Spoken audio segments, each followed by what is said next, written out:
Let's talk about the two ways you can approach OCD. Which one are you? Stay tuned. That's what's up next.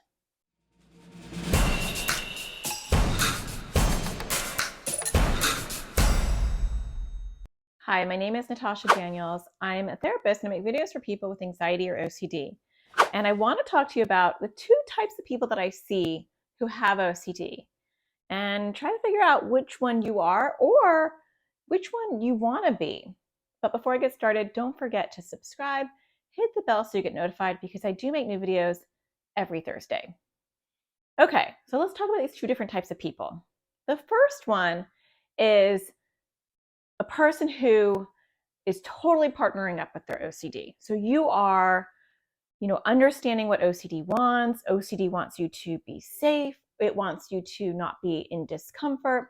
And so it tells you exactly what you need to do. And you believe that if you can just do what OCD wants, and if you can just get other people in your life to do what your OCD needs, then everything will be fine.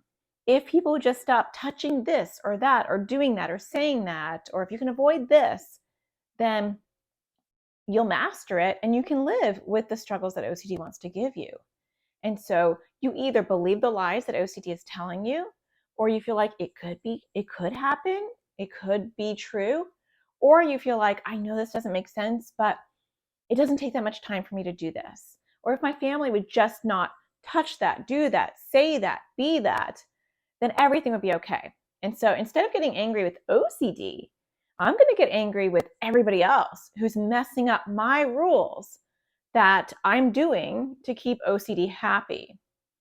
The problem with that is OCD is never fully happy. And OCD is spoon feeding you a bunch of lies. And the more you believe in them or you allow that doubt to sink in and you go on automatic pilot and you start to negotiate and talk and play nice with OCD, the deeper in you're going to get. And OCD can get its tentacles in you pretty deep over time and take over a lot of your freedoms. So that's the first type of person with OCD. They get mad at anybody who wants to help them with their OCD. They don't want to talk about it. They don't want to hear about it.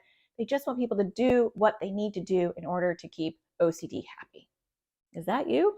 That's a hard place to be. And a lot of times we're in that place because it can feel too hopeless. It can feel too hard to work on OCD or too scary.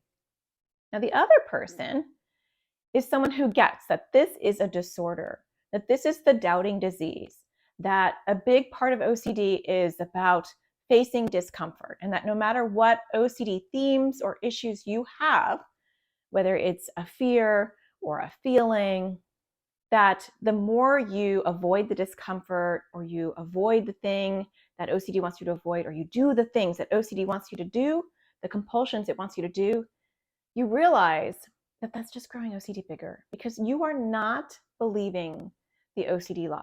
You get that OCD is not a part of what you want to be. OCD is not your friend. It's not protecting you. It's not keeping you safe. It is a disorder. It's something that you don't want to have. And you recognize that the way to crush OCD is actually, you have to go through it. You can't avoid it. You can't do all the things that it's demanding. It's like hijacking you. It doesn't mean that it's easy, and it doesn't mean that you always do the things that you need to do in order to sit with discomfort or face your fears. And it doesn't mean that you don't get mad at the people around you who trigger your OCD. But there is a part of you, and for some of you, maybe a big part, that gets it, that people just want to help you, and that everything they're saying is true, that if you take small steps towards discomfort over time, you will crush OCD, and OCD will get smaller and less powerful, and you will get stronger and more powerful, and you'll get your independence, you'll get your joy back, you'll get your life back. And so which one do you want to be? Which one do you think you are? Leave it in the comments. Because even if you are not able to do ERP, exposures with response prevention, the gold standard treatment for OCD, you're not able to do exposures or sit with your discomfort, you might still be in this team two that says, I know OCD is not my friend. And I know that OCD is growing bigger every time I listen to its long list of demands. And team one might be like, I just want to do the demands. Can't you just leave me alone? It's not that big of a deal. Until it is a big deal, until it is too much. And so which one do you want to choose? And even if you are going to say, I want to be team two, but I haven't done anything to face my OCD. That's okay. Just acknowledging that OCD is not trying to keep you safe. It's not your friend. It's not, there as a buddy. It's not something that you can be rationalizing with or problem solving with. It's feeding you fake facts. And as long as you get that, you are able to make some long-term success. Just take one small, tiny, tiny step at a time. Just say, what's one little thing I can do that makes my OCD squirm? And that is you being on your way to success. Well, I hope that you find these videos helpful. Don't forget to find the sparkle in everything you do. Subscribe, and I'll be back next Thursday to offer you some more support. Take care.